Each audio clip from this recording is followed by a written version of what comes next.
Elle crie de loin, mais elle ne veut pas s'approcher plus. Et il y en a combien qui sont comme ça? Ils voudraient que Jésus fasse quelque chose, ils voudraient être bénis, mais ils ne font pas l'effort qu'il faut faire pour être bénis. Il faut dire la vérité que ça nous coûte aussi à nous quand on veut être bénis. Pas vrai les sœurs? Quand on veut être béni, il faut bien que ça nous coûte quelque chose. Je vous l'ai dit des dizaines de fois ce témoignage, et puis ça ne me gêne pas de le redire ce soir. J'avais besoin un jour que Dieu me parle, j'avais besoin que Dieu me réponde dans ma prière. J'avais besoin de ressentir la présence de Dieu.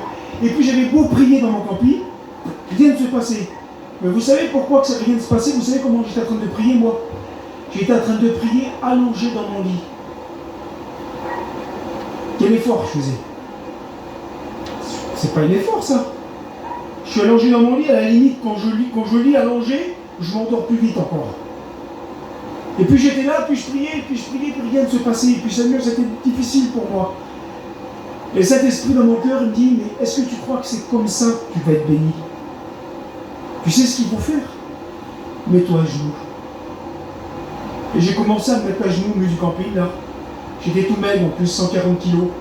Je me suis mis à genoux sous le plancher du camping. Pas mal au genou. Et j'ai commencé à prier, et à prier, à prier, et à prier. Et d'un seul coup, l'Esprit de Dieu m'a saisi, m'est tombé dessus. Il y a 14 cantiques qui sont passés sur le disque. Et les 14 cantiques qui sont passés, j'étais toujours à genoux en train de louer Dieu. Ah, ça m'avait fait mal au genou, je vous dis en vérité, mon Dieu. Mais il a fallu que je fasse mon effort pour être béni. Cette femme-là, elle avait compris qu'elle aurait pu crier pendant toute une journée derrière Jésus, ça n'aurait jamais marché. Il fallait qu'elle vienne se prosterner devant lui. Il fallait que Jésus la voie à genoux devant lui. Il fallait que Jésus trouve de l'humilité dans son cœur. Quand on veut être béni aujourd'hui, quand on veut que Dieu agisse dans nos foyers, qu'est-ce qu'il faut faire? Il faut qu'on s'humilie devant lui.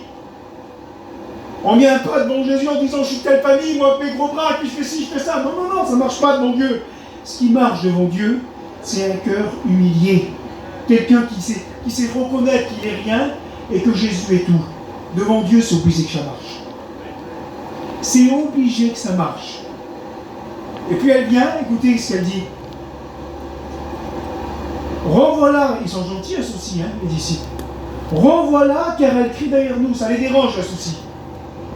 Je vous le dis en vérité devant Dieu, quand on veut faire le bien, ça dérange beaucoup de gens. Je voudrais encourager le Rocky, sa compagne qui vient de revenir au Seigneur. Vous ne plairez pas à tout le monde en voulant faire la volonté de Dieu, je vous le dis. On ne plaît pas à tout le monde quand on veut faire la volonté de Dieu.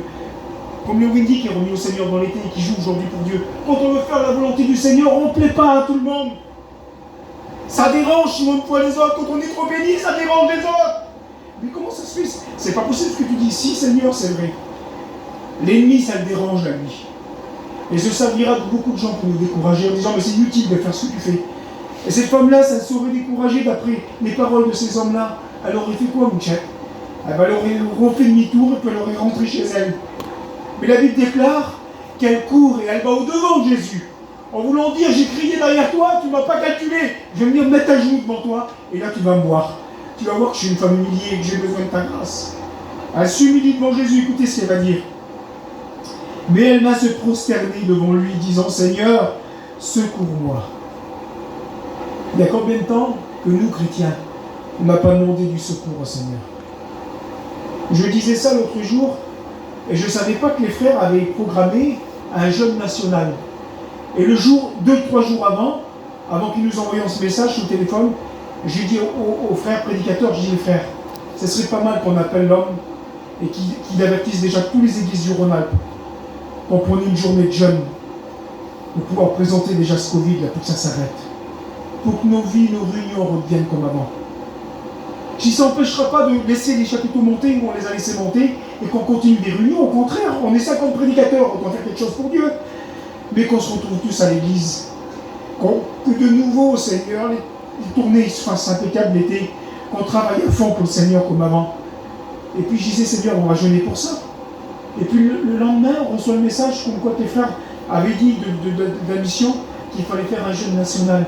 Si vous saurez dans mon cœur comment j'étais content, mon cher. Parce que je me disais, Seigneur, je ne me suis pas trompé dans ma pensée alors. Et puis cette femme-là, elle ne s'est pas trompée dans sa pensée non plus. Elle vient se prosterner devant Jésus. Et elle va dire à Jésus, Seigneur, secours-moi. Il répondit, il n'est pas bien de prendre le pain des enfants et de le jeter aux petits chiens. Vous savez ce que ça veut dire, ça? Il n'est pas bon, il n'est pas bien de prendre la parole de Dieu qui est pour les Juifs et de le donner aux non-Juifs. Voilà ce que ça veut dire. Et elle va répondre, oui Seigneur. Elle s'humilie encore plus. Mais les petits chiens, Jésus parle des chiens, elle a dit les petits chiens. Elle s'humilie encore plus. Ils aiment manger les miettes qui tombent de la table de leur maître.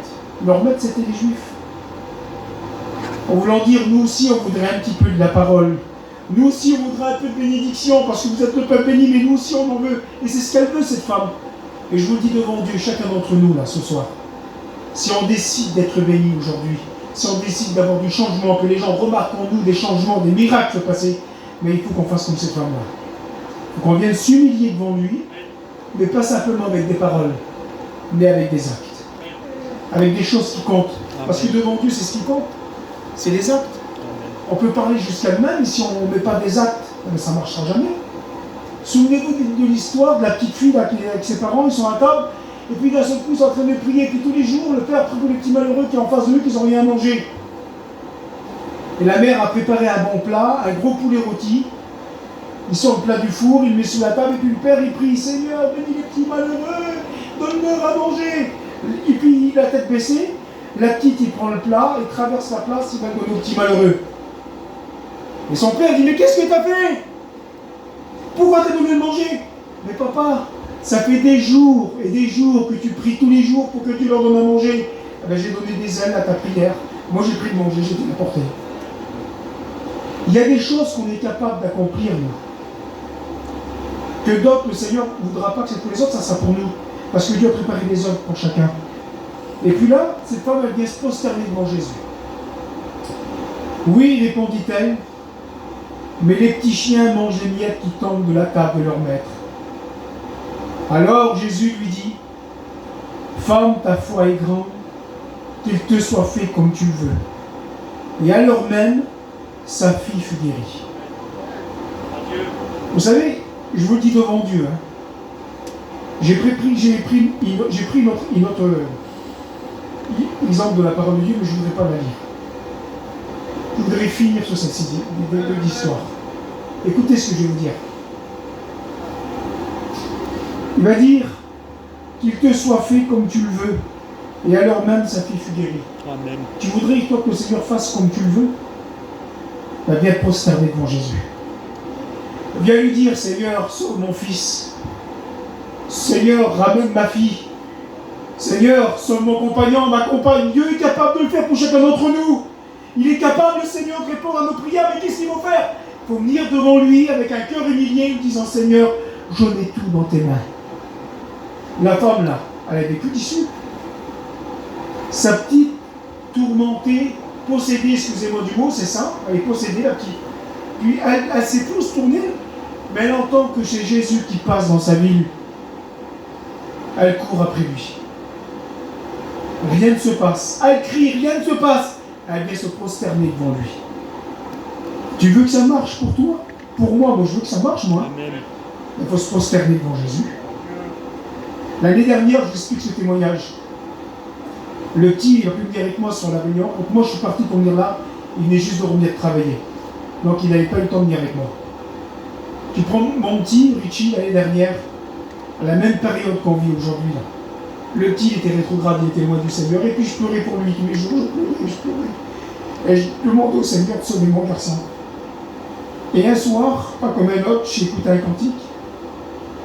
Et le Seigneur me dit dans mon cœur, prends ce cantique, envoie-le à ton fils. J'ai envoyé le cantique. J'ai dit, fils, le Seigneur m'a dit que je te fasse écouter ce cantique. Mets-toi tout seul dans un coin et écoute ce cantique-là. Et j'ai envoyé ce cantique. Et il s'est mis vers lui dans le petit camping. Il s'est vu dans son état de pécheur, loin de Dieu. Et il a écouté ce cantique, et le cantique disait, bien longtemps sans la présence de Dieu. Tu te crois heureux et pourtant tu es malheureux. Il a écouté le cantique, il a été brisé, il a pris de nouvelles décisions, il s'est mis à genoux. Il a prié le Seigneur aujourd'hui, mais il est revenu dans la maison du Seigneur. Et il a compris les choses de Dieu comme jamais de sa vie il les avait compris. C'est pour vous dire que lorsqu'on vient avec un cœur humilié devant Dieu, C'est ce qu'il a fait, s'humilier. On veut être béni, nous, on veut que ça marche. On veut voir l'œuvre de Dieu grandir, on veut voir nos enfants se convertir, on veut être rempli du Saint-Esprit à chaque réunion. Mais qu'est-ce qu'il faut faire? Il faut s'humilier devant lui, reconnaître qu'on n'est rien et reconnaître que lui il est tout.